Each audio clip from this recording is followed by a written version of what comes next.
राम राम राम जय जानकी कांत स्मरणं जय जय राम राम शुक्लांबरधरं विष्णुं शशिवर्णं चतुर्भुजं प्रसन्नवदनं ध्यायेत् सर्वविघ्नोपशान्तये हयग्रीव हयग्रीव हयग्रीवेति वादिनम् नरं मुञ्चन्ति पापानि दरिद्रमिव योषितः अनन्तानन्तशयन पुराणपुरुषोत्तम रङ्गनाथ जगन्नाथ नाथ तुभ्यं नमो नमः रामाय रामभद्राय रामचन्द्राय वेदसे रघुनाथाय नाथाय सीताय पतये नमः मूकोऽपि मुकुन्दशयनायते राजराजायते रिक्तो राघवेन्द्रं तमाश्रयेत् पद्मादिराजे गरुडादिराजे वैकुण्ठराजे सुरराजराजे त्रैलोक्यराजे अखिललोकराजे श्रीरङ्गराजे रमता मनो मे श्रीरङ्गराजे रमता मनो मे श्रीरङ्गराजे रमता मनो मे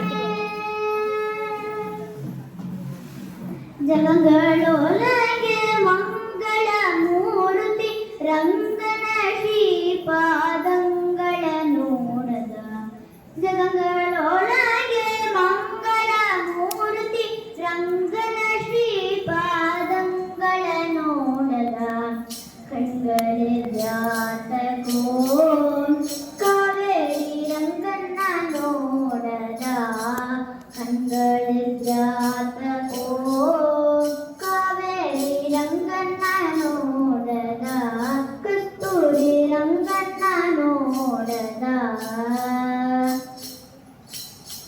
ಎಂದಿಗಾದರೊಮ್ಮೆ ಜನರು ಬಂದು ಭೂಮಿಯಲ್ಲಿ ನಿಂತು ಎಂದಿಗಾದರೊಮ್ಮೆ ಜನರು ಶ್ರೀಪಾದರಾಜರ ಹೇಳ್ತಾರೇರಿ ರಂಗನಾಥನ ಕ್ಷೇತ್ರದಲ್ಲಿ ಒಂದು ದಿವಸ ವಾಸ ಮಾಡಿದರೆ ರಂಗನಾಥನ ದಿಕ್ಕನ್ನ ನೋಡಿ ಕೈಯನ್ನು ಮುಗಿದರೆ ರಂಗನಾಥನ ಕ್ಷೇತ್ರದಲ್ಲಿ ಭಗವಂತನ ವಿಷಯವಾಗಿ ಇದ್ದು ಒಂದು ಉಪವಾಸವನ್ನು ಮಾಡಿದರೆ ಸಾಕು.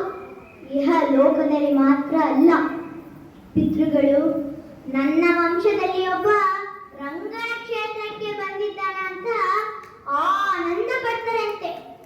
ಹೀಗೆ ಅಂತ ರಂಗ ಮಹಾತ್ಮ್ಯದಲ್ಲಿ ಇದೆ. ಅಷ್ಟು ರಂಗ ಮಹಾತ್ಮ್ಯ. ಏನು ವಿಶೇಷ? ಈ ರಂಗನಾಥನಿಗೆ ಏನು ಮಹತ್ವ? ಸ್ವಯಂ ಭಕ್ತ ಕ್ಷೇತ್ರದಲ್ಲಿ ಮೊದಲನೇದು ಸ್ವಯಂ ಭಕ್ತ ಅಂದ್ರೆ ಏನು? ಭಗವಂತ ತನ್ನ ತಾನೇ ವ್ಯಕ್ತ ಮಾಡಿಕೊಂಡರು. ಅದು ಎಷ್ಟಿದೆ? ಇಡೀ ಭಾರತ ದೇಶದಲ್ಲಿ 8 ಇದೆ. ಅದರಲ್ಲಿ ಮೊದಲನೇದು ಯಾವುದಂದ್ರೆ ನಮ್ಮ ಶ್ರೀರಂಗ. ಇದನ್ನ ಹೇಳಲೇಬೇಕು. ಕೃತಯುಗ ಮೂರ್ತಿರಿ, ತ್ರೇತಾಯುಗ ಮೂರ್ತಿರಿ, ಈಗ ಬಂದದ್ದಲ್ಲ, ಆಗಿಂದ ಬಂದದ್ದು. ನಮ್ಮ ಶ್ರೀರಾಮಚಂದ್ರ ಮೂರ್ತಿ ಪೂಜೆ ಮಾಡಿದ್ದಾರೆ ಅಂದ್ರೆ ನೋಡಿ ಎಷ್ಟು ಯುಗಗಳಾಗಿದೆ ಅಂತ. ನೀವೆಲ್ಲರೂ ರಂಗನ ಕ್ಷೇತ್ರಕ್ಕೆ ಬಂದಿದ್ರಲ್ಲ, ಎಷ್ಟು ಪುಣ್ಯವಂತರು ನೀವೆಲ್ಲರೂ. ನಾವೆಲ್ಲರೂ, ನಾನು ಇಲ್ಲೇ ಇದ್ದನಲ್ಲ, ನಾವು ಎಷ್ಟು ಜನ್ಮದಲ್ಲಿ ಮಾಡಿದ್ದ ಪುಣ್ಯ ಈ ರಂಗನ ಕ್ಷೇತ್ರದಲ್ಲಿ ಇರಕ್ಕಾಗತ್ತೆ. ಇದನ್ನ ಶ್ರೀರಂಗ ಅಂತ ಕರಿಬೇಡಿ, ಇದು ವೈಕುಂಠ. ಏನ್ ವೈಕುಂಠ?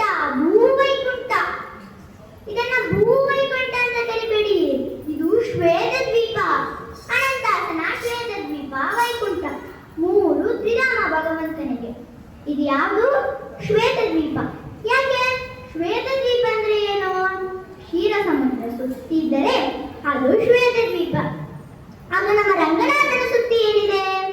ಕಾವೇರಿ ಮಾಲಾಕಾರವಾಗಿ ಹರಿತಿದೆ. ಆಗ ಶ್ವೇತ ದ್ವೀಪ ಅಂದ್ರೆ ಯಾವುದು? ನಮ್ಮ ಶ್ರೀರಂಗ. ಸರಿ, ಇದನ್ನ ಭೂವೈಕುಂಠ ಅಂತ ಕರೀತಾರೆ. ವೈಕುಂಠ ಅಂತ ಹೇಳ್ತೀವಲ್ಲ, ಆ ವೈಕುಂಠದಲ್ಲಿ 7 ಪ್ರಕಾರಗಳು ಇದೆ ಅಂತೆ. ನೀವು ನೋಡಿದ್ರಾ?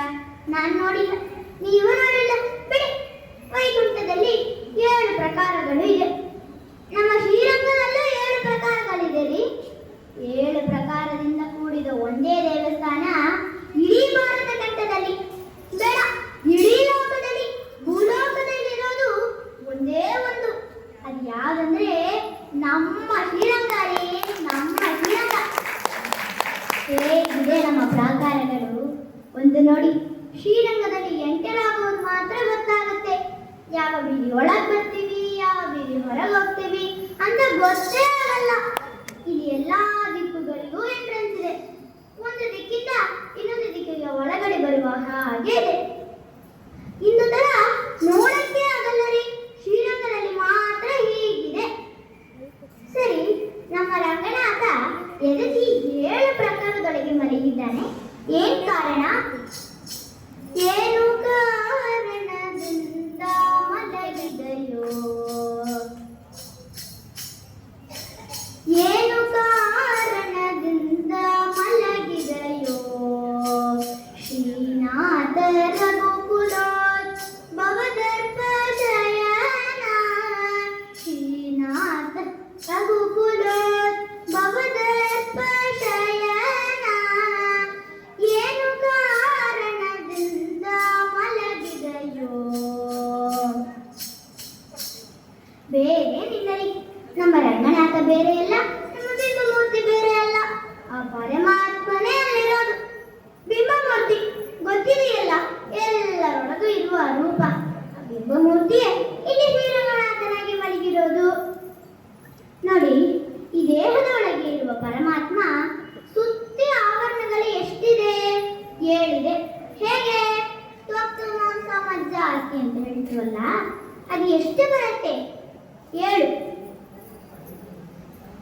ಹಾಗಾಗಿ 7 ಲೇಯರ್ಸ್ ಆಫ್ ಸ್ಕಿನ್ ಅಂತ ಓದ್ತೀವಲ್ಲ, ಹಾಗಾಗಿ ತಾನೆ 7 ಆವರಣಗಳೊಳಗೆ ನಮ್ಮ ಭಗವಂತ ಕೂತಿದ್ದಾನೆ. 7 ಪ್ರಕಾರದೊಳಗೆ ರಂಗನಾಥ ಮಲಗಿದ್ದಾನೆ. ಅಪ್ಪ, ಎಂತ ಒಂದು ಅನುಸಂಧಾನ ರೀ! ಕ್ಲಾಸ್ ಕೊಡಬೇಕು ರೀ. ಇನ್ನೊಂದು ವಿಷಯ ಗೊತ್ತಾ? ವೇದಗಳು 4, ಭಾಗವತ, ಇತಿಹಾಸ, ಪುರಾಣ, ಪಂಚರಾತ್ರ, ಇದೆಲ್ಲ ಎಷ್ಟು ಬಂದಿದೆ? 7. ಈ 7ನ ತೆಲಗೊಂಡ್ರೆ ನಮ್ಮ ಒಳಗೆ ಇರುವ ಬಿಂಬಮೂರ್ತಿಯನ್ನ ತಿಳಿಯಬಹುದು. ನೋಡಿ, 7ನೊಳಗೆ ಎಷ್ಟು ಮರ್ಮಗಳಿದೆ ಅಂತ. ಇದುವೇ ನಿಜವಾದ ಸಪ್ತ ಪ್ರಾಕಾರ ಪ್ರದಕ್ಷಿಣೆ ರೀ. ಸಪ್ತ ಪ್ರಾಕಾರ ಮಧ್ಯದೊಳಗೆ ಸಂಪುಷ್ಟಕಾರವಾಗಿ ಇದ್ದಂತ ವಿಮಾನವನ್ನ ಕಂಡೆ.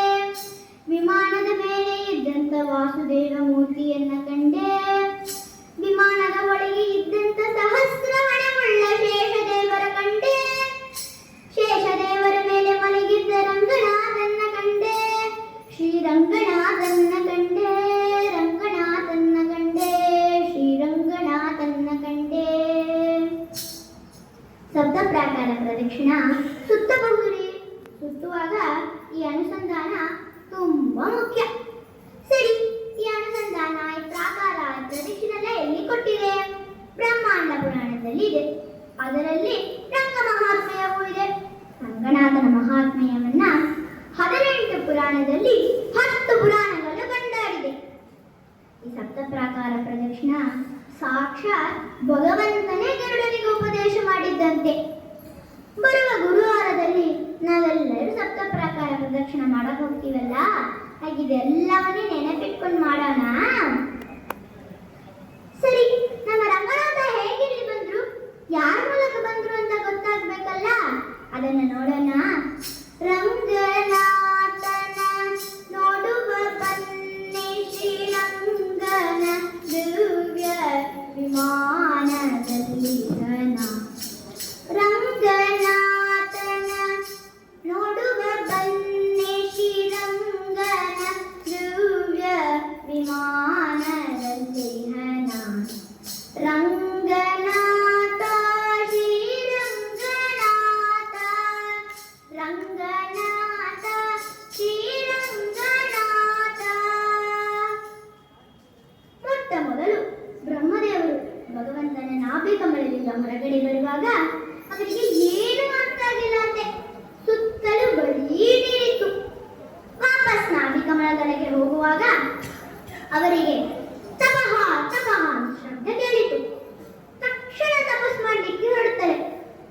ಬ್ರಹ್ಮದೇವರ ತಪಸ್ಸನ್ನು ಮೆಚ್ಚಿ ಭಗವಂತ ಪ್ರತ್ಯಕ್ಷರಾದರಂತೆ. ಅಪ್ಪಪ್ಪಪ್ಪಪ್ಪು, ಇಂಥ ಒಂದು ಅದ್ಭುತವಾದ ರೂಪರಿ! ಕೋಮಲವಾದ ಪಾದಕಮಲ, ಪೀತಾಂಬರ, ಒಡ್ಯಾನ, ಶ್ರೀವತ್ಸ, ಕೌಸ್ತುಭ, ಶಂಖ, ಚಕ್ರ, ವಿಶಾಲವಾದ ನೇತ್ರ, ಮಂದಹಾಸ ವದನ, ಕೋಟಿ ಸೂರ್ಯ ಪ್ರಕಾಶನಾಗಿ ಆ ಭಗವಂತ ಬಂದು ನಿಂತ. ಅಪ್ಪ, ನಮಗೆ ಬೇಕಾದನ್ನ ನೋಡಿದ್ರೆ ನಮಗೆ ಎಷ್ಟು ಸಂತೋಷ ಆಗತ್ತೆ. ಇಲ್ಲಿ ಬ್ರಹ್ಮದೇವರು ಭಗವಂತನ್ನೇ ನೋಡ್ಬಿಟ್ಟ, ಹಾಗವರಿಗೆ ಎಷ್ಟು ಸಂತೋಷ ಆಗಬೇಕು. ಎಲ್ಲರೂ ಅನ್ಲಿಮಿಟೆಡ್ ಹ್ಯಾಪಿನೆಸ್ ಅಂತ ಹೇಳ್ತೀವಲ್ಲ, ಇದುವೇ ರಿಯಲ್ ಆದ ಅನ್ಲಿಮಿಟೆಡ್ ಹ್ಯಾಪಿನೆಸ್. ಬ್ರಹ್ಮದೇವರಿಗೆ ಖುಷಿ ಆಯ್ತು.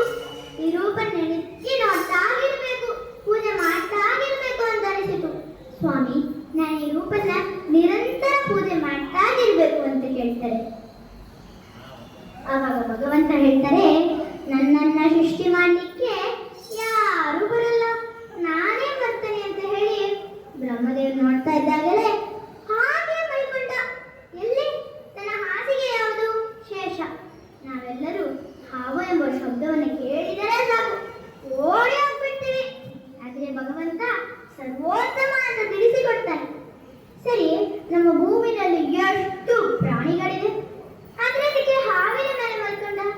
ಯಾಕೆಂದ್ರೆ ಅದು ಭಾರಿ ಸಾಫ್ಟ್ ಇರುತ್ತಂತೆ, ಟಚ್ ಮಾಡಕ್ ಆಗತ್ತ ನಮ್ಮಿಂದ ನಿಮ್ಮಿಂದ. ಅಂತದ್ದು ಭಗವಂತ, ಅವನ ಸಾಹಸ ಎಷ್ಟು, ಅವನ ಶಕ್ತಿ ಎಷ್ಟು. ಬ್ರಹ್ಮದೇವರು ಈ ಭಗವಂತನ ರೂಪನ್ನ ನೋಡ್ತಾ ಸ್ತೋತ್ರ ಮಾಡಿದ್ರು. ಆ ಮೂರ್ತಿಯನ್ನು ತನ್ನ ತಲೆಯ ಮೇಲೆ ಇಟ್ಟುಕೊಂಡು ಸತ್ಯಲೋಕಕ್ಕೆ ಹೋಗಿ ಪೂಜೆ ಆರಾಧನೆ ಮಾಡ್ತಾರೆ. ಬ್ರಹ್ಮದೇವರ ಪೂಜೆ ಕೇಳ್ಬೇಕಾರಿ ಯಾವ ಅವತಾರ ಹೇಳಿದ್ರು ಹಾಗೆ ಮೆಚ್ಚ ಭಗವಂತ. ರಾಯರ ಚರಿತ್ರೆಯಲ್ಲಿ ಕೇಳಿದಿರುವಲ್ಲ ಶಂಕುಕರ್ಣನ ಬಗ್ಗೆ. ಅವನ ಡ್ಯೂಟಿ ಏನು? ಪೂಜೆಗೆ ಹೂವು ತುಳಸಿ ಕೊಯ್ದು ಬರಬೇಕು. ಬ್ರಹ್ಮದೇವರು ಬಂಗಾರ ಕಟ್ಟೆಯಲ್ಲಿ ತುಳಸಿ ಅರ್ಚನೆ ಮಾಡುವಾಗ ಅದನ್ನ ರೀಫಿಲ್ ಮಾಡಬೇಕು. ಬ್ರಹ್ಮದೇವರು ರಾಮಾಯಣ ಮಹಾ ಅಂತ ಹೇಳಿ ಪೂಜೆ ಮಾಡುವಾಗ ರಾಮರೂಪಿಯಾಗಿ ಭಗವಂತ ಪ್ರತ್ಯಕ್ಷರಾಗುವಂತೆ. ಪಾಪ ಶಂಕುಕರ್ಣ ಆ ರಾಮದೇವ್ರ ರೂಪನ್ನ ನೋಡಿ ಮೈಮರದ, ಹೂವು ಹಾಕಲಿಕ್ಕೆ ಮರ್ತ. ಬ್ರಹ್ಮದೇವರ ತಟ್ಟೆಯಲ್ಲಿ ಕೈ ಇಡ್ತಾರೆ, ಹೂವು ಶಂಕರಣ ಅಂತ ತಿರುಗುತ್ತಾರೆ. ಆವಾಗ ಶಂಕುಕರ್ಣನಿಗೆ ಎಚ್ಚರಿಕಾಯ್ತು. ಅಯ್ಯೋ, ತಪ್ಪಾಯ್ತು ಸ್ವಾಮಿ, ತಪ್ಪಾಯ್ತು ಅಂತ ಹೇಳ್ತಾನೆ. ಆದ್ರೆ ರಾಮದೇವರು ಒಂದು ಮಂದಹಾಸನ ಮಾಡಿ ಮರೆಯಾದ್ರು. ಬ್ರಹ್ಮದೇವರಿಗೆ ದುಃಖ ಆಯಿತು. ನನ್ನ ರಾಮ ಅದೃಶ್ಯಾದ, ಶಂಕುಕರ್ಣ ನೀ ಮಾಡಿದ್ದು ತಪ್ಪು, ಭೂಮಿಗೆ ಹೋಗುವಂತ ಶಾಪ ಕೊಟ್ಬಿಡ್ತಾರೆ. ಬ್ರಹ್ಮದೇವರು ಶಂಕುಕರ್ಣ ಕಾಲಿಗೆ ಬಿದ್ದು ಬೇಡ್ಕೋತಾನೆ, ತಪ್ಪಾಯ್ತು ಸ್ವಾಮಿ, ತಪ್ಪಾಯ್ತು ಅಂತ ಹೇಳ್ತಾನೆ. ಆವಾಗ ಬ್ರಹ್ಮದೇವರು ಸಮಾಧಾನಿಯಾಗಿ, ವಿಚಾರ ಪಡಬೇಡ, ನೀ ಯಾರ ರಾಮನ್ನ ನೋಡಿ ಮೈ ಮರೆದೆಯೋ ಆ ರಾಮಣ್ಣ ಪೂಜೆ ಮಾಡ್ತಾ ಮೇಲೆ ಬರ್ತಿ ಅಂತ ಹೇಳ್ತಾನೆ. ಆ ಶಂಕುಕರ್ಣನೇ ನಮ್ಮ ಪ್ರಹ್ಲಾದನಾಗಿ ಹುಟ್ಟಿ, ವ್ಯಾಸರಾಜರಾಗಿ ಹುಟ್ಟಿ, ಆಮೇಲೆ ನಮ್ಮ ರಾಯರಾಗಿ ಹುಟ್ಟುತ್ತಾರೆ. ನೋಡಿ ಬ್ರಹ್ಮದೇವರ ಪೂಜೆ ಹೇಗಿದೆ ಅಂತ. ಅಂತ ಬ್ರಹ್ಮದೇವರು ನಮ್ಮ ರಂಗನಾಥನ ಪೂಜೆ ಮಾಡ್ತಾ ಮೈ ಮರೆತಾ ಇದ್ರು. ಇವರಿಗಾಮೇಲೆ ಸೂರ್ಯನ ಕೈಗೆ ಸಿಗ್ತಾರೆ ದೇವರು. ಇವರಿಗಾಮೇಲೆ ವಿವಸ್ವಾನ್ ವಿವಸ್ವಾನ್ ಮಾನವಗೆ ಉಪದೇಶ ಮಾಡ್ತಾರೆ. ಮನು ತನ್ನ ಮಗನಾದ ಇಕ್ಷ್ವಾಕುಗೆ ಧರ್ಮವನ್ನ ತಿಳಿಸ್ತಾರೆ. ಇಕ್ಷ್ವಾಕು ಗೊತ್ತಿದೆಯಲ್ಲ, ಸೂರ್ಯ ವಂಶದಲ್ಲಿ ಬಂದಂತ ಒಂದು ರಾಜ. ಆ ಕಾಲದ ರಾಜಗಳು ಹೇಗಿದ್ರು ಗೊತ್ತಾ? ಈ ಕಾಲದಾಗೆ ಇಲ್ಲರಿ. ಅವರಿಗೆ ಸತ್ಯಲೋಕಕ್ಕೆ ಹೋಗಿ ಬರುವ ಸಾಮರ್ಥ್ಯ ಇತ್ತಂತೆ.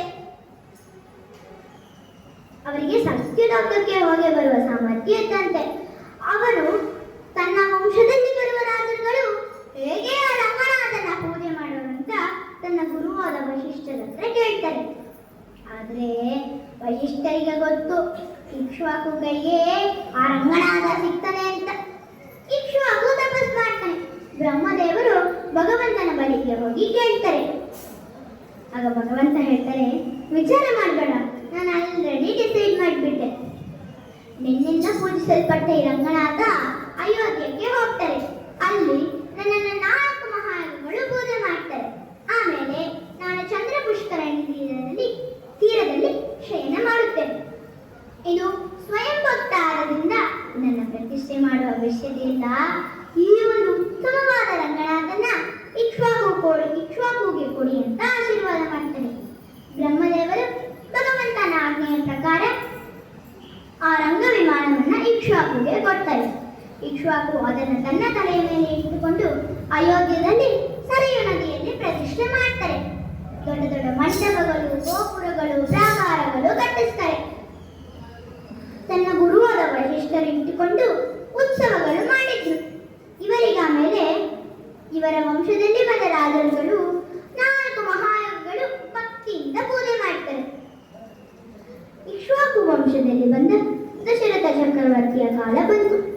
ಅವರು ಅಖಂಡ ಸಾಮ್ರಾಜ್ಯವನ್ನ ಆಳಿದರು. ಅವರು ಪುತ್ರ ಭಾಗ್ಯಕ್ಕಾಗಿ ಅನೇಕ ಯಾಗಗಳು ಮಾಡಿದರು. ಅಲ್ಲಿ ಚೋಳ ದೇಶದ ರಾಜಾದ ಧರ್ಮವರ್ಮ ಆ ರಂಗ ವಿಮಾನವನ್ನ ನೋಡ್ತಾರೆ. ಅದನ್ನ ಪೂಜೆ ಮಾಡಿದ್ರೆ ಸಿಗುವ ಭಾಗ್ಯ, ಭೋಗ, ಮೋಕ್ಷಕ್ಕಾಗಿ ತನ್ನ ರಾಜ್ಯಕ್ಕೆ ತಗೊಂಡೋಗ್ಲಿಕ್ಕೆ ಇಚ್ಛೆ ಪಡ್ತಾರೆ. ಅದರಿಂದ ಅವರು ಚಂದ್ರ ಪುಷ್ಕರಣಿ ತೀರದಲ್ಲಿ ತಪಸ್ ಮಾಡ್ತಾರೆ. ದಾಲ್ವ್ಯಾನ್ ಋಷಿಗಳು, ಸೂರ್ಯದೇವರು ಪ್ರಾರ್ಥನೆ ಮಾಡ್ತಾರೆ. ಭಗವಂತನ ಮೇಲೆ ನಾವು ಭಕ್ತಿ ಇದ್ರೆ ಸುಮ್ಮನೆ ಬಿಡ್ತಾರ? ನಂಬಿ ಕೆಟ್ಟವರೆಲ್ಲವೋ ರಂಗಯ್ಯನ, ನಂಬದೆ ಕೆಟ್ಟರೆ ಕೆಡಲಿ. ನಂಬಿ ಕೆಟ್ಟವರೆಲ್ಲವೋ ರಂಗಯ್ಯನ, ನಂಬದೆ ಕೆಟ್ಟರೆ ಕೆಡಲಿ. ಭಗವಂತ ಇವರ ಪ್ರಾರ್ಥನೆಗಳನ್ನು ಒಪ್ಕೊಂಡ. ರಾಮಾವತಾರದಲ್ಲಿ ವಿಭೀಷಣನನ್ನು ತಕೊಂಡು ಬರ್ತಾರೆ ಅಂತ ಹೇಳ್ತಾರೆ. ರಾಜ ಧರ್ಮವರ್ಮ ಅವರ ತಪಸ್ಸನ್ನ ಕೈಬಿಟ್ರು. ರಂಗ ವಿಮಾನಕ್ಕಾಗಿ ಕಾಯ್ತಿದ್ರು. ಇಲ್ಲಿ ವನವಾಸ ಕಾಲದಲ್ಲಿ ರಾವಣ ಸಂಹಾರ ಆಯಿತು. ರಾಮದೇವರ ಪಟ್ಟಾಭಿಷೇಕವಾಗುವ ಸಮಯದಲ್ಲಿ ರಾಮದೇವರು ವಿಭೀಷಣನಿಗೆ ಆ ರಂಗ ವಿಮಾನವನ್ನ ಕೊಡ್ತಾರೆ. ಅಪ್ಪ, ಎಂತ ಒಂದು ಭಾಗ್ಯ ನೋಡಿ ವಿಭೀಷಣನಿಗೆ. ಅವನು ಒಂದು ರಾಕ್ಷಸ ಇದ್ರೂ ಅವ್ರಿಗೆ ಎಷ್ಟು ಭಾಗ್ಯ ನೋಡಿ. ಗಿಫ್ಟ್ ಅಂದ್ರೆ ಹೇಗೆ ತಾನೇ ಇರ್ಬೇಕು ರೀ. ಎಂತ ಒಂದು ವ್ಯಾಲ್ಯೂಬಲ್ ಆದ ಗಿಫ್ಟ್ ರೀ, ಎಂತ ಒಂದು ವ್ಯಾಲ್ಯೂಬಲ್ ಆದ ಗಿಫ್ಟ್. ಇಂಥದ್ದೆಲ್ಲ ನಮಗೂ ಗಿಫ್ಟ್ ಇದ್ರೆ ಚೆನ್ನಾಗಿರುತ್ತೆ ಅಲ್ಲ. ಅದನ್ನ ಹೇಗೆ ತಗೊಂಡು ಬಂದ್ರಂತೆ, ತನ್ನ ತಲೆಯ ಮೇಲೆ ಇಟ್ಟುಕೊಂಡು ಚಂದ್ರ ಪುಷ್ಕರಣಿ ತೀರದಲ್ಲಿ ಪ್ರತಿಷ್ಠೆ ಮಾಡ್ತಾರೆ. ರಾಜ ಧರ್ಮವರ್ಮ ಆ ರಂಗ ವಿಮಾನವನ್ನ ನೋಡಿದ್ರು. ಅದನ್ನ ಸ್ವಲ್ಪ ಕಾಲ ಈ ರಾಜ್ಯದಲ್ಲೇ ಇಟ್ಟು ಪೂಜೆ ಆರಾಧನೆ ಮಾಡಲಿಕ್ಕೆ ಕೇಳ್ಕೊತಾರೆ. ಆದ್ರೆ ವಿಭೀಷಣರು ಹೇಳ್ತಾರೆ, ನಾಳೆ ಒಂದು ಉತ್ಸವ ನಡೀಲಿಕ್ಕಿದೆ, ಅದಕ್ಕೆ ನಾನು ಹೋಗ್ಬೇಕು ಅಂತ ಹೇಳ್ತಾರೆ. ಆದ್ರೆ ರಾಜ ಧರ್ಮವರ್ಮ ಸುಮ್ಮನೆ ಬಿಟ್ರ, ಆ ಉತ್ಸವಗಳನ್ನ ಇಲ್ಲೇ ಮಾಡೋಣ ಅಂತ ಹೇಳ್ತಾರೆ. ವಿಭೀಷಣರು ಒಪ್ಕೊಂಡ್ರು. 9 ದಿವಸ ಉತ್ಸವಗಳು ಕೋಲಾಹಲವಾಗಿ ನಡೆಯುತ್ತಿದೆ. ನೋಡಿ, ನಾವೆಲ್ಲಿ 9 ದಿವಸ ಕೂಡಿದ್ವಿ. ಎಂತ ಒಂದು ಕೋಇನ್ಸಿಡೆನ್ಸ್ ನೋಡಿ, ಎಂತ ಒಂದು ಕೋಇನ್ಸಿಡೆನ್ಸ್. ರಾಜ ಧರ್ಮವರ್ಮ ನಡೆಸಿದ ಉತ್ಸವಗಳು ವಿಭೀಷಣನಿಗೆ ಬಹಳ ಇಷ್ಟ ಆಯಿತು. ಅಮೃತ ಸ್ನಾನ ಆದ ಮೇಲೆ ವಿಭೀಷಣ ಅದನ್ನ ತನ್ನ ರಾಜ್ಯವಾದ ಲಂಕೆಗೆ ತಗೊಂಡೋಗ್ಲಿಕ್ಕೆ ತಯಾರಾಗ್ತಾರೆ. ರಾಜ ಧರ್ಮವರ್ಮಗೆ ಸ್ವಲ್ಪ ದುಃಖ ಆಯಿತು. ಇದು ಕೊಟ್ಟಿದ್ದಾನೆ ಆಗಬೇಕು. ಆದ್ರೆ ಎಷ್ಟು ಪ್ರಯತ್ನ ಮಾಡಿದ್ರು ಅದನ್ನ ಎತ್ತಲಿಕ್ಕೆ ಆಗಿಲ್ಲ. ವಿಭೀಷಣರ ಕಣ್ಣಲ್ಲಿ ನೀರು ತುಂಬಿತು. ಭಗವಂತ ವಿಭೀಷಣನ ನೋಡ್ತಾರೆ. ವಿಭೀಷಣ, ಈ ಜಾಗ ಕಾವೇರಿಯಿಂದ ಸುತ್ತುವರಿದಿದೆ. ಇದು ಬಹಳ ಸುಂದರವಾದ ಜಾಗ. ರಾಜ ಧರ್ಮವರ್ಮ ನನ್ನ ಮೇಲೆ ಯಾವಾಗಲೂ ಭಕ್ತಿಯಿಂದ ಇರ್ತಾರೆ. ಚಂದ್ರ ಪುಷ್ಕರಣಿ ತೀರ ಬಹಳ ಪವಿತ್ರವಾದದ್ದು. ಇದು ಪಾಪವೆಲ್ಲವನ್ನು ಹೋಗಲಾಡಿಸದೆ ನಾನು ಇಲ್ಲೇ ರಕ್ಕೆ ಇಚ್ಛಪಡ್ತೇನೆ ಅಂತ ಹೇಳಿದರು. ನಿಮ್ಮೆಲ್ಲರಿಗೂ ಅನಿಸಬಹುದು ಇಲ್ಲಿ ಎಷ್ಟು ಜಾಗ ಇದೆ, ಆದ್ರೆ ಇದಕ್ಕೆ ಚಂದ್ರ ಪುಷ್ಕರಣಿ ಮತ್ತು ಕಾವೇರಿ ಇರುವ ಜಾಗದಲ್ಲಿ ಇರಕ್ಕೆ ಇಚ್ಛೆ ಪಡ್ತಾರೆ ಅಂತ ನಾವೆಲ್ಲರೂ ಯೋಚನೆ ಮಾಡಬೇಕು. ಚಂದ್ರ ಪುಷ್ಕರಣಿ ಸಾಕ್ಷಾತ್ ಚಂದ್ರನೇ ತಪಸ್ ಮಾಡಿದ ಜಾಗ ಇದು. ಇಲ್ಲಿ ಸ್ನಾನ ಮಾಡಿದ್ರೆ ಎಲ್ಲ ಅನಿಷ್ಟಗಳು ನಿವೃತ್ತಿಯಾಗತ್ತೆ. ಇದು ನಾನೆಲ್ಲರಿ ಶ್ರೀಪಾದರಾದರೆ ಹೇಳ್ತಾರೆ.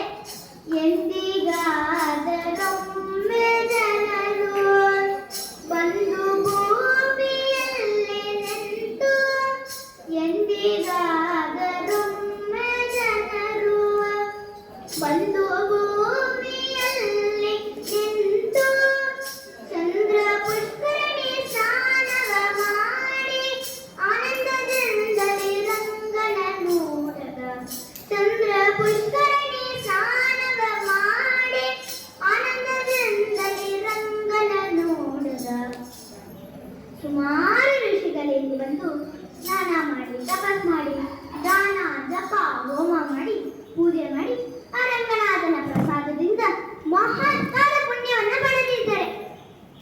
ಶ್ರೀಪಾದರಾಜು ಮುಂದೆ ಹೇಳ್ತಾರೆ, ಹರಿಪಾದೋದಕ ಸಮಕವೇರಿ ವಿರಜಾ ನದಿಯಲ್ಲಿ ಸ್ನಾನವ ಮಾಡಿ ಹರಿಪಾದೋದಕ ಸಮಕವೇರಿ. ಸರಿ, ಹರಿಪಾದೋದಕ ಸಮಕಾವೇರಿ. ಹರಿಪಾದೋದಕ ಗೊತ್ತಿದೆಯಲ್ಲ ಎಲ್ಲರಿಗೂ ಗಂಗೆ ಅಂತ. ಆ ಗಂಗೆಗೆ ಸಮಾನವಿಲ್ಲಂತೆ ಕಾವೇರಿ. ಹೇಗೆ? ಅದಕ್ಕೆ ಒಂದು ಕಥೆ ಇದೆ. ಕಥೆ ಈಗ ಶುರುವಾಗುತ್ತೆ. ಒಂದು ಸಮಯ ಕಾವೇರಿ ಮತ್ತು ಗಂಗೆ ಮಧ್ಯದಲ್ಲಿ ಯಾರು ದೊಡ್ಡವರು ಅಂತ ಚರ್ಚೆ ಇತ್ತು. ಗಂಗೆಗೆ ಡೌಟ್ ಎಲ್ಲ ಹರಿಪಾದದಿಂದ ಬಂದ ಕಾರಣ ತಾನೇ ಶ್ರೇಷ್ಠರು ಅಂತ ಹೇಳಿದ್ರು. ಕಾವೇರಿಗೆ ದುಃಖ ಆಯಿತು. ಭಗವಂತನ ಕುರಿತು ತಪಸ್ ಮಾಡ್ತಾಳೆ. ಭಗವಂತನು ಪ್ರೀತಿಯಾಗಿ ವರವನ್ನು ಕೊಡ್ತಾನೆ. ನೀನು ಶ್ರೀರಂಗದಲ್ಲಿ ರಂಗನಾಥನ ಸುತ್ತಿ ಮಾಲಾಕಾರವಾಗಿ ಹರಿಯುವೆ. ನೀನು ಗಂಗೆಗೆ ಸಮಾನ ಆಗುವೆ. ಅದು ತುಳಾ ಮಾಸದಲ್ಲಿ ನಿನ್ನಲ್ಲಿ ಸ್ನಾನ ಮಾಡಿದರೆ ಗಂಗೆಯೇ ಇಲ್ಲಿ ಬರ್ತಾಳೆ. ಅದು ಈಗ ಅಧಿಕ ಮಾಸದಲ್ಲಿ ಗಂಗೆಯ ಸನ್ನಿಧಾನ ಕಾವೇರಿಯಲ್ಲಿ ಇದೆ ಅಂತೆ. ಸರಿ, ಇಷ್ಟು ಜನರ ತಪಸ್ಸಿನ ಫಲವಾಗಿ ಭಗವಂತ ಪ್ರಾರ್ಥನೆಗಳನ್ನು ಒಪ್ಕೊಂಡ. ಹೀಗೆ ನಮ್ಮ ರಂಗನಾಥ ಶ್ರೀರಂಗ ಸ್ಥಳದಲ್ಲಿ ಬರ್ತಾರೆ. ರಂಗ ಬಂದ ಶ್ರೀರಂಗದಲ್ಲಿ ನಿಂತ ಶೇಷ ಶಯನ ಬಲು ಚಂದ. ರಂಗ ಬಂದ ಶ್ರೀರಂಗದಲ್ಲಿ ನಿಂತ ಶೇಷ ಶಯನ ಬಲು ಚಂದ.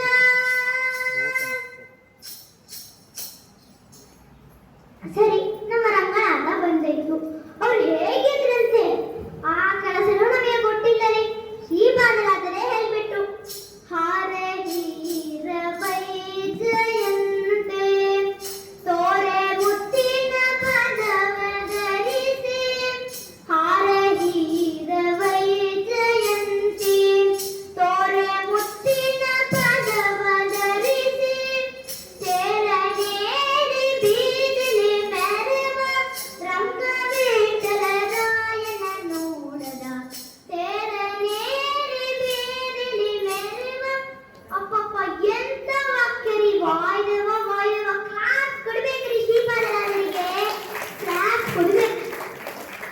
ತೇರನೇರಿ ಬೀದಿಲಿ ಮೆರವ ಅಂತ ಹೇಳಿದ್ರೆ ಅವರ ಗಾಂಭೀರ್ಯ ಗೊತ್ತಾಗುತ್ತೆ. ಸಾಮಾನ್ಯ ಮನುಷ್ಯರಂದ್ರೆ ಅವರು ಬರ್ತಾರೆ ಇವರು ಬರ್ತಾರೆ ಅಂತ ಹೇಳ್ತೀವಿ. ಆದ್ರೆ ರಂಗನಾಥ ಬರ್ತಾರೆ ಅಂತ ಹೇಳ್ತೀವ, ಅವರು ರಾಜ, ಹಾಗೆ ಮರೆದು ಬರ್ತಾರೆ. ಯಾಕೆ? ನಮ್ಮ ವಾದಿರಾಜರು ಹೇಳ್ತಾರೆ, ರಾಜವೀದಿಯೊಳಗಿಂದ ಕಸ್ತೂರಿ ರಂಗನೇರಿ ಮೆರೆದು ಬಂದ. ರಾಜವೀದಿಯೊಳಗಿಂದ ಕಸ್ತೂರಿ ರಂಗನೇರಿ ಮೆರೆದು ಬಂದ. ಇಲ್ಲಿ ನೋಡಿದ್ರೆ ಒಂದಲ್ಲ ಎರಡಲ್ಲ 12 ತಿಂಗಳು, ಇಡೀ 12 ತಿಂಗಳು ಉತ್ಸವಗಳು ನಡೆಯುತ್ತೆ ರೀ. ನೋಡಿ ಹೇಗಿರುತ್ತೆ ಅಂತ ಹಾಗೆ ಕೊಂಡಾಡ್ತಾರೆ ರೀ. ಹೇಳಲಿಕ್ಕೆ ಸಾಧ್ಯನೇ ಇಲ್ಲ. ಏನ್ ಹೇಳಿ, ಯಾವುದನ್ನ ಹೇಳಿ? ಪುಷ್ಯ ತಿಂಗಳು ರಥೋತ್ಸವ ಹೇಳೋದಾ, ತೆಪ್ಪೋತ್ಸವ ಹೇಳೋದಾ? ಚೈತ್ರ ತಿಂಗಳು ವೈಯಾಳಿ ತೇರು, ಫಲ್ಗುಣ ತಿಂಗಳು ವೈಯಾಳಿ ತೇರು, ವೈಕುಂಠ ಏಕಾದಶಿ ಉತ್ಸವಗಳು, ರಜರಂಗಿ, ಮೋಹಿನಿ ಅಲಂಕಾರ, ಕಾರ್ತಿಕ ತಿಂಗಳು ಚೊಕ್ಕಪ್ಪಾಯ, ವಸಂತೋತ್ಸವ, ನವರಾತ್ರಿ ಉತ್ಸವಗಳು, ಬ್ರಹ್ಮೋತ್ಸವಗಳು, ಬೆಳ್ಳಿ ಗರುಡ ವಾಹನ, ಹಂಸವಾಹನ, ಗಜವಾಹನ, ಹನುಮಂತ ವಾಹನ, ಹಂಸವಾಹನ, ಹೀಗೆ ಹೇಳ್ತಾ ಹೋಗ್ಬೋದು. ಅಷ್ಟು ವೈಭವಗಳಿದೆ. ಹೇಳಲಿಕ್ಕೆ ಒಂದು ತಾಸಾಗಲ್ಲ. ಈ ರಂಗನ ಕ್ಷೇತ್ರ ಸುಮ್ಮನೆ ಅಲ್ಲದೆ ಮಧ್ವಾಚಾರ್ಯರಿಂದ ಪ್ರಾರಂಭ ಮಾಡಿ ಎಲ್ಲ ಜನಗಳು ವಿಸಿಟ್ ಮಾಡಿದ್ದಾರೆ.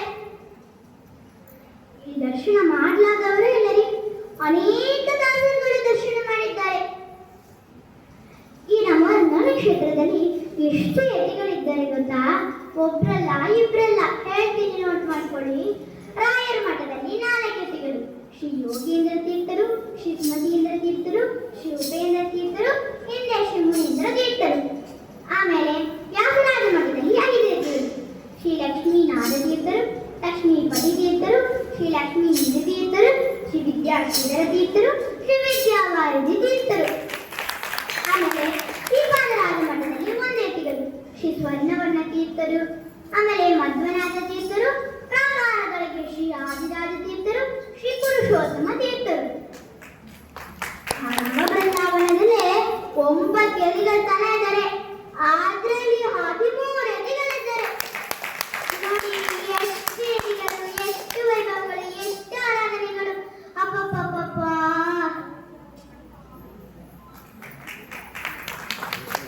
ಆದ್ರೆ ಇಲ್ಲಿರುವ ಯತಿಗಳು ಸುಮ್ಮನೆ ಅಲ್ಲರಿ, ಒಬ್ರು ಅನೇಕ ಸಾಹಸಗಳು ಮಾಡಿದ್ದಾರೆ. ಯಾಕೆ? ನಮ್ಮ ಸುಮತೀಂದ್ರ ತಗೊಂಡ್ರಿ, ರಂಗನಾಥನಿಗೆ ಮಂತ್ರವಾದಿ ಒಬ್ಬ. ಅವರ ಕಲೆ ಕುಂದಬೇಕಂತ ಮಂತ್ರ ಹಾಕಿದಂತೆ.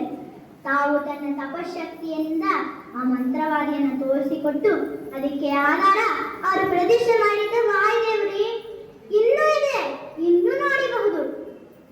ರಾಣಿ ಮಕ್ಕಮ್ಮ ಸುಮತೀಂದ್ರರ ತಪಶಕ್ತಿಯನ್ನು ಮೆಚ್ಚಿ ಅವರು ನೀಲಾದೇವಿ ಕರಾಚಿದ ರತ್ನದ ವಾಸುದೇವ ಮೂರ್ತಿಯನ್ನು ಕೊಡ್ತಾರಂತೆ. ಇನ್ನೂ ಇದೆ, ಇನ್ನೂ ನೋಡಬಹುದು. ಯಾಕೆ? ನಮ್ಮ ಯೋಗೇಂದ್ರರು ತಗೊಂಡ್ರಿ, ಯೋಗೇಂದ್ರರು ರಾಯರ ಪ್ರಥಮ ಶಿಷ್ಯರು. ಅವರಿಗೆ ರಾಯರ ಜಪ ಮಾಡುವ ಶಬ್ದ ಕೇಳಿದ ಕ್ಷಣ ಶ್ರೀರಂಗನ ಬಿಟ್ಟು ಹೋಗಲಿಕ್ಕೆ ಮನಸ್ಸೇ ಇಲ್ಲ ಅವರಿಗೆ. ಇಲ್ಲೇ ಬೃಂದಾವನ ಆಗಲಿಕ್ಕೆ ತೀರ್ಮಾನ ಆಯಿತು. ಯಾಕೆ? ನಮ್ಮ ಸ್ವರ್ಣವನ್ನ ತೀರ್ಥರು ತಗೊಂಡ್ರಿ. ಅವರು ರಂಗನಾಥನ ದರ್ಶನ ಮಾಡದೆ ಊಟನೇ ಮಾಡಲಾರಂತೆ. ಒಂದು ದಿನ ಅದು ರಥೋತ್ಸವ ಅಂತ ಅವರಿಗೆ ದರ್ಶನ ಆಗಲಿಲ್ಲ. ವಿಚಾರವಾಗಿ ಮಠದಲ್ಲಿ ಕೂತಿದ್ರು. ಆಗ ರಂಗನಾಥ ಹಾಗೆ ರಥದಲ್ಲಿ ಮೆರೆದು ಬಂದು ಮಠದ ಮುಂದೆ ನಿಲ್ಲಿಸ್ಬಿಟ್ರಂತೆ. ಎಷ್ಟು ಪ್ರಯತ್ನ ಮಾಡಿದ್ರು ರಥ ಜರುಗಲೇನಂತೆ.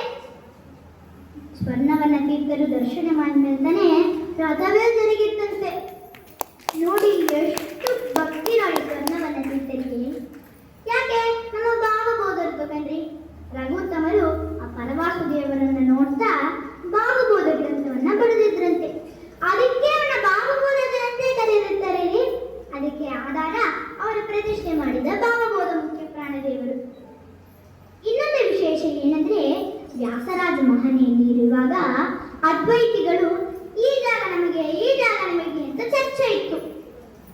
ಇಬ್ಬರನ್ನ ಸಮಾಧಾನ ಮಾಡಿಸ್ಬೇಕಲ್ಲ, ಅದಕ್ಕೆ ಅವರು ಇನ್ಹೇಲ್ ಮಾಡಿ ಓಡಿದ್ರಂತೆ. ತಾನು ಎಲ್ಲಿ ಎಕ್ಸ್ಹೇಲ್ ಬಿಡ್ತಾರೋ ಅಲ್ಲಿ ತನಕ ವೈಷ್ಣವಗಳಿಗೆ ಅಂತ ತೀರ್ಮಾನ. ಅದಕ್ಕೆ ಆಧಾರ ಅವರ ಪ್ರತಿಷ್ಠೆ ಮಾಡಿದ ಪ್ರಾಣದೇವರು. ಇನ್ನೇ ಇಡಲಿ, ಇನ್ನು ನಾವು ಅದನ್ನು ಎಲ್ಲಕ್ಕರೆ ಹನುಮನ್ ದೇವರು ಅಂತ ಕೊಂಡಾಡ್ತೀವಿ. ಇಷ್ಟು ಎದೆಗಳ ಅಡ್ಡಾಡಿದ ಜಾಗ ಇದು. ನಮ್ಮ ಮಧ್ವಾಚಾರ್ಯರೇ ಅಡ್ಡಾಡಿದ ಜಾಗದಲ್ಲಿ ನಾವಿದ್ದೇವಂದ್ರೆ ಎಷ್ಟು ಭಾಗ್ಯವಂತರು ನಾವೆಲ್ಲರೂ. ಎಷ್ಟು ಪುಣ್ಯ ಮಾಡಿದ್ರೆ ಜಾತಿಕ ಮಾಸದಲ್ಲಿ ನಾವೆಲ್ಲರೂ ಕೂಡಿದ್ವಿ, ನಾವೆಲ್ಲರೂ ಒದಗಿ ಬಂದಿದ್ವಿ. ಅದಕ್ಕೋಸ್ಕರ ಈ ಒಂದು 9 ದಿವಸವನ್ನ ಯಥಾಶಕ್ತಿ ಭಗವಂತನ ಹತ್ರ ಇದ್ದು ನಮ್ಮ ಜನ್ಮವನ್ನು ಸಾರ್ಥಕ ಮಾಡೋಣ. ಈ ಒಂದು ಅರ್ಧ ಗಂಟೆಯಲ್ಲಿ ನಾವು ರಂಗನಾಥನ ಚರಿತ್ರವನ್ನು ನೋಡಿದ್ವಿ. ನಾನು ಚಿಕ್ಕವಳು, ನಂಗೆ ಅಷ್ಟೇ ತಿಳಿದು ಇದನ್ನ ಹೇಳಿದ್ದೀನಿ. ಅದನ್ನು ದೊಡ್ಡವರು ಇದರಲ್ಲಿ ತಪ್ಪಿರಬಹುದು, ಇರಬಹುದಲ್ಲ, ಇದೆ. ಅದನ್ನು ದೊಡ್ಡವರು ನೀವೆಲ್ಲರೂ ಕ್ಷಮಿಸಿ ನನ್ನನ್ನು ಆಶೀರ್ವದಿಸಿ.